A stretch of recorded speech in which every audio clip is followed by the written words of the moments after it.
पाकिस्तान और भारत के दरमियान डेविस कप टाई पाकिस्तान में होगा। इंटरनेशनल टेनिस फेडरेशन के आज़ाद ट्राइब्यूनल ने पाकिस्तान के हक में फैसला सुना दिया। फैसले में कहा गया कि पाकिस्तान में डेविस कप ना खेलने की कोई ठोस वजह नहीं है। पाकिस्तान में सिक्योरिटी सूरत हाल ऐसी नहीं कि मैच ना हो सके। भारत ने पाकिस्तान में फरवरी में होने वाले इलेक्शन और सिक्योरिटी को बुनियाद बनाकर न्यूट्रल वेन्यू पर मैच खेलने की अपील दायर की थी। इंटरनेशनल टेनिस फेडरेशन एक माह पहले भी भारतीय मौक़िफ़ को मुस्तरद कर चुका है। पाकिस्तान और भारत के दरमियान डेविस कप टाई 4 फरवरी से इस्लामाबाद में होगा।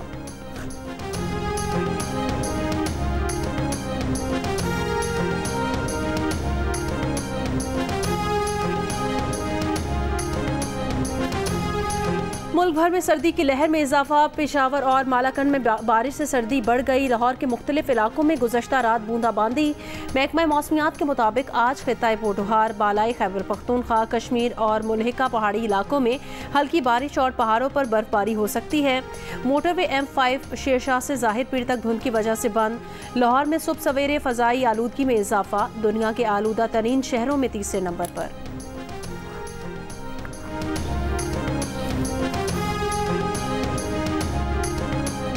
तहरीक इंसाफ से बल्ले का निशान वापस ले लिया गया। इलेक्शन कमीशन ने अपने फैसले में कहा PTI ने अपने इंतखाबात पार्टी आइन के मुताबिक नहीं करवाए, इसलिए वो बल्ले के निशान की अहल नहीं। PTI इलेक्शन कमीशन की हिदायत पर अमल करने में नाकाम रही।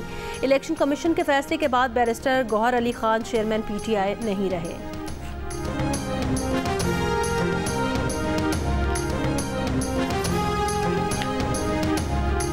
तहरीक इंसाफ ने इलेक्शन कमीशन के फैसले को मुस्तरद कर दिया। तहरीक इंसाफ के रहनुमा बैरिस्टर गौहर खान ने इलेक्शन कमीशन का फैसला पेशावर हाई कोर्ट में चैलेंज करने का ऐलान कर दिया।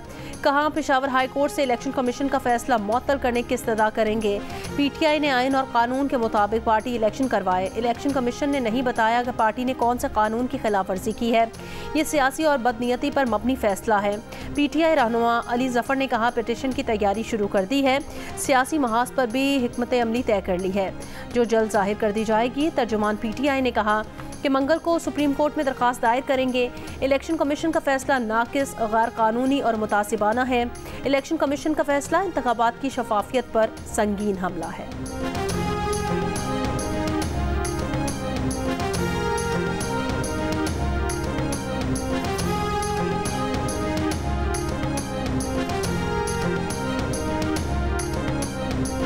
नून लीग के रहनुमा आजम नज़ीर तारड़ ने कहा तहरीक इंसाफ के पास फैसले के खिलाफ अपील का हक मौजूद है। PTI वाहिद जमात नहीं जिसका इंतखाबी निशान वापस लिया गया। पीपल्स पार्टी के शर्जील मेमन ने कहा किसी भी सियासी जमात पर पाबंदी के खिलाफ है।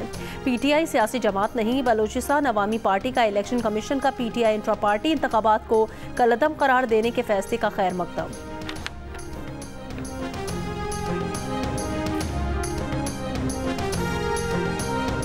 50 अफराद का कातिल और साथी चिन्योट में मुकाबले में हलाक। CTD हुकाम के मुताबिक इंटेलिजेंस इतला पर कार्रवाई की गई।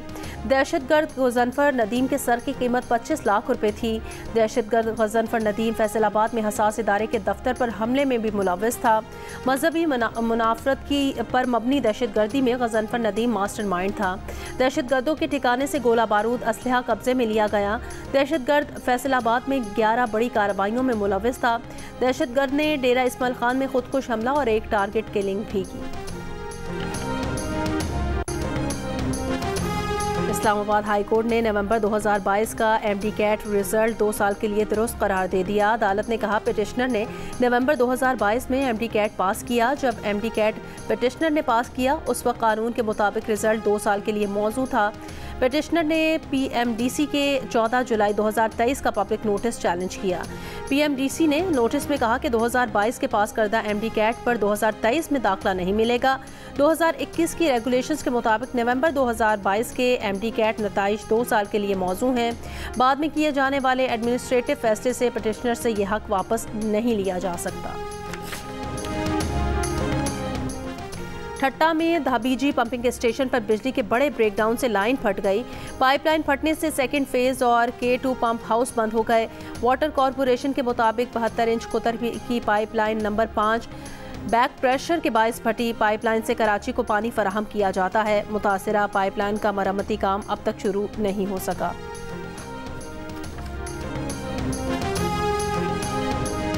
मोबाइल रजिस्ट्रेशन और सिम्स की तादाद जानने के हवाले से जाली लिंक्स भेजे जाने का इंकशाफ। PTA ने अवाम को धोखाधही पर मबनी लिंक से मुतालिक खबरदार कर दिया। कहा सोशल मीडिया और व्हाट्सएप के जरिए फिशिंग लिंक्स भेजे जा रहे हैं। फिशिंग लिंक्स अवाम को धोखा देने के लिए बनाए गए हैं। अवाम इन जाली लिंक्स पर क्लिक करने से गुरेज करें।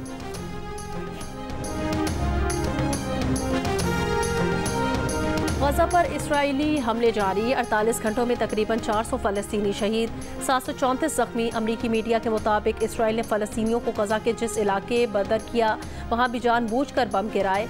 इसराइल ने गजा के जनूबी इलाके पर 2000 पाउंड वजनी बम गिराया। हमास के साथ जंग में अब तक 472 इसराइली फ़ौजी हलाक, इनमें से 139 इसराइली फ़ौजी ज़मीनी कार्रवाई में मारे गए।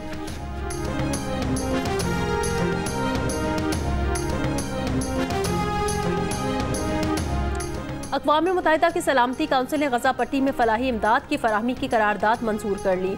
करारदाद में कशीदगी खत्म करने के लिए पायदार हालात के क़याम की भी बात की गई, ताहम गजा में फौरी जंगबंदी की बात नहीं की गई। सलामती काउंसिल के 13 अरकान ने करारदाद के हक में वोट दिया। रूस और अमरीका ने वोट नहीं डाला, ताहम अमरीका ने करारदाद को मजबूत पेशरफ्त करार दिया है।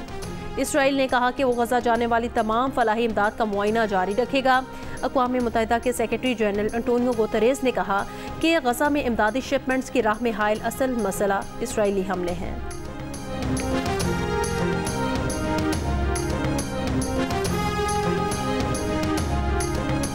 IG और DC इस्लामाबाद को तब्दील न करने के मामले पर इलेक्शन कमीशन ने केस 26 दिसंबर को समाअत के लिए मुकर्रर कर दिया। सेक्रेटरी एस्टैब्लिशमेंट ज़ाती हैसियत में तलब।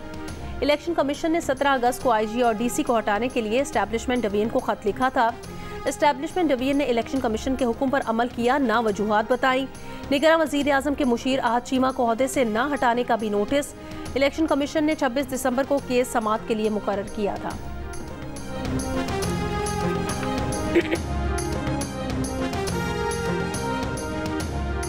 इलेक्शन कमीशन ने कागजात नामजदगी के हुसूल और जमा कराने से मुतालिक शिकायत का नोटिस ले लिया।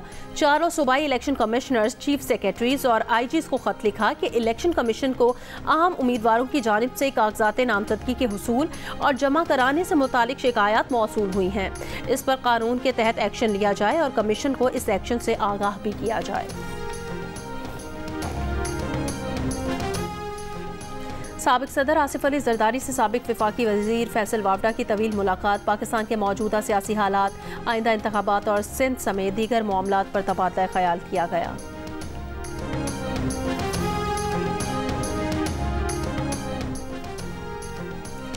बिलावल भुट्टो जरदारी का लाहौर के हल्का NA 128 इंतखाबी दंगल में उतरने का फैसला। नवाज शरीफ मानसेहरा के हल्के NA 15 से भी मैदान में उतर आए। बानी PTI की मियांवाली की नशिस्त NA 89 से कागजात जमा करा दिए गए। शहबाज शरीफ ने कसूर के हल्का NA 132 से भी कागजात जमा करा दिए। मरियम नवाज लाहौर की नशिस्त NA 119 से मैदान में आ गईं। स्पीकर कौमी असम्बली राजा परवेज अशरफ गोजर खान से इलेक्शन लड़ेंगे। इस्तेहकाम में पाकिस्तान पार्टी के अब्दुल अलीम खान ने खानेवाल की तहसील जहानिया के हल्का NA 147 से भी कागजात जमा करा दिए हैं। फवाद चौधरी की अहलिया हिबा फवाद जेहलम के हल्का NA 61 से बतौर आज़ाद उम्मीदवार सामने आ गई। फैसल चौधरी एडवोकेट ने कहा कि उनके भाई फराज चौधरी फवाद चौधरी के कागजात जमा कराने जा रहे थे कि उन्हें गिरफ्तार कर लिया गया। PTI की गिरफ्तार रहनुमा सनम जावेद, मरियम नवाज और शहबाज शरीफ के खिलाफ इलेक्शन लड़ेंगी। मुस्लिम लीग काफ के चौधरी सालिक हुसैन ने NA 64 से कागजात जमा कराए। इसी हल्के से परवेज इलाही की अहलिया कैसरा इलाही को कागजात जमा कराने से रोक दिया गया।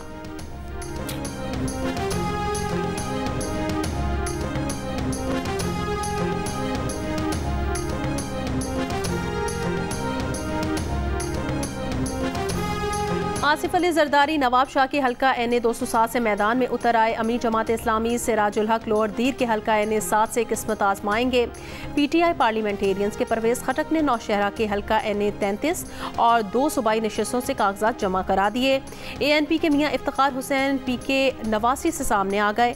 साबिक वज़ीर आला बलोचिस्तान जान मोहम्मद जमाली जाफराबाद की नशिस्त PB 17 पर मैदान में आ गए। फारूक सत्तार ने कराची की नशिस्त NA 244 से कागजात जमा कराए। जमात इस्लामी के डॉक्टर मिराजुल हुदा हैदराबाद से इलेक्शन लड़ेंगे। ससी पलीजू का ठट्टा की नशिस्त NA 225 से इलेक्शन लड़ने का फैसला। MKM पाकिस्तान के मुस्तफ़ा कमाल ने कराची के 2 हल्कों NA 242 और NA 247 से कागजात जमा करा दिए।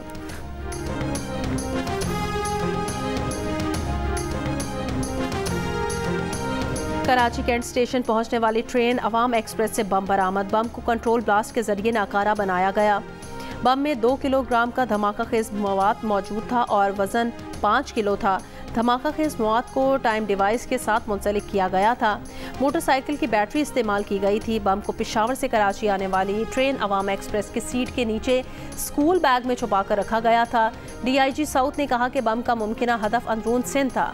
बम का टाइमर दिन 12 बजे सेट था। दोपहर 12 बजे ट्रेन सक्खर या रोहड़ी के करीब थी। सीनियर ऑफिसर CTD राजा उमर खताब ने कहा कि तकरीब कारी की कोशिश किसी अलहद की पसंद जमात की हो सकती है।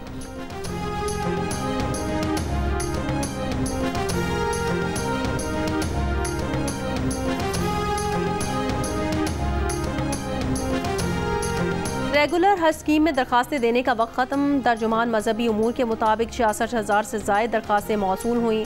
रेगुलर हज स्कीम में कोटे से ज़ायद दरखास्तें वसूल हुई। 28 दिसंबर को आज़मीन हज की कुरानंदाजी की जाएगी। स्पॉन्सरशिप स्कीम के तहत दरखास्तें वसूल करने की तारीख में 31 दिसंबर तक तोसी। इंतजामात बर वक्त मुकम्मल करने के लिए 31 दिसंबर के बाद की तारीख में मज़ीद तोसी न देने का भी फैसला।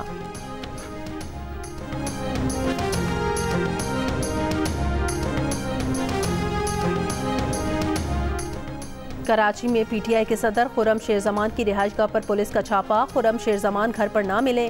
बाद में बयान में कहा कि पुलिस बगैर सर्च वारंट उनके घर में दाखिल हुई।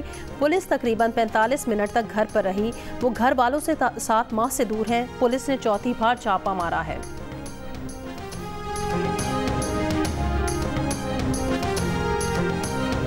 तीन दफ़ा पेट्रोल सस्ता हुआ है, कोई रिलीफ आवाम को नहीं मिला है। आटा महंगा है, चीनी महंगी है, घी महंगा है। मैं अभी थोम लाया हूँ 700 रुपए किलो। हुकूमत को ऑटो के ऊपर चेक एंड बैलेंस रखना चाहिए कि भाई पेट्रोल सस्ता होने के बजाय आपने किराया क्यों बढ़ाएं? नहीं, पेट्रोल तो सस्ती हुई लेकिन सब्जी बिल्कुल सस्ती नहीं हुई है। वही है, कम नहीं हुए। इस पर हुकूमत को हमारा ये दरख्वास्त है कि इस पर चेकिंग बैलेंस होना चाहिए। अगर पेट्रोल या गैस कम भी हो जाती है, उसकी कीमतों में कमी भी आ जाती है, तो फिर ये लोग नहीं कम करते। पेट्रोल की कीमतें तो कम हो गई लेकिन गाड़ियों के किराए कम ना हो सके। अवाम का कहना है गुज़श्ता 3 माह में पेट्रोल की कीमतों में 60 रुपए से ज़ायद की कमी हुई है, मगर ना तो गाड़ियों के किराए कम हुए हैं और ना ही अशिया खुरोनोश की कीमतों में कोई कमी हो सकी है।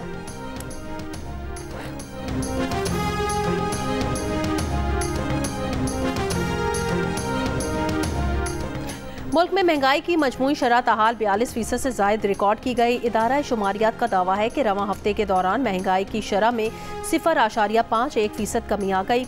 रवां हफ्ते के दौरान अंडे, लकड़ी, प्याज, लहसुन और दालों समेत 18 अशिया ज़रूरिया महंगी हुई हैं। 9 की कीमतों में कमी आई है।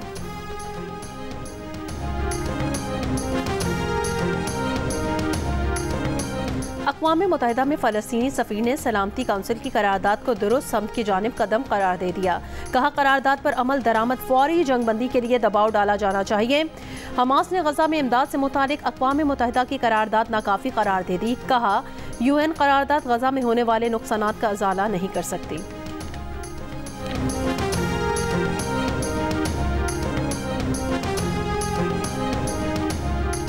अमरीकी सुप्रीम कोर्ट ने साबिक सदर डोनाल्ड ट्रंप को मुबैना तौर पर हासिल इस्तिस्ना से मुतालिक मुकदमे की तेज़ तर समाअत से इनकार कर दिया, जिससे सन 2020 के इलेक्शन में साबिक सदर की मुबैना मुदाखलत का मुकदमा इल्तवा का शिकार हो गया। स्पेशल काउंसिल जैक स्मिथ ने सुप्रीम कोर्ट से दरख्वास्त की थी कि वो फेडरल कोर्ट ऑफ अपील्स को नज़रअंदाज करते हैं। इस्तिस्ना से मुतालिक मुकदमे को तरजीही बुनियाद पर निपटाए, ताहम अमरीका की आला तरीन अदालत ने यह दरख्वास्त बगैर वजह बताए मुस्तरद कर दी। ट्रंप के वकील चाहते हैं कि मामला 2024 के सदारती इंतखाबात के बाद तक मुलतवी हो जाए। उनका दावा है कि ट्रंप को बतौर सदर हासिल इख्तियारात के सबब इस्तिस्ना हासिल है।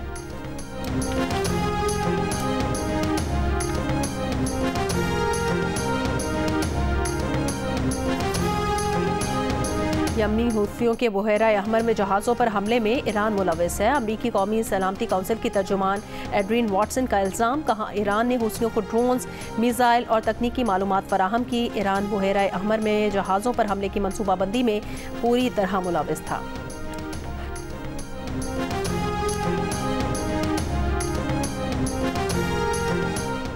अमरीकी सदर बाइडन ने दिफाई बजट 2024 पर दस्तखत कर दिए। दिफा और इंटेलिजेंस सर्विसेज की मद में $880 अरब मुख्तस किए गए हैं। दिफाई बजट में $800 मिलियन यूक्रेन की इमदाद के लिए मुख्तस हैं।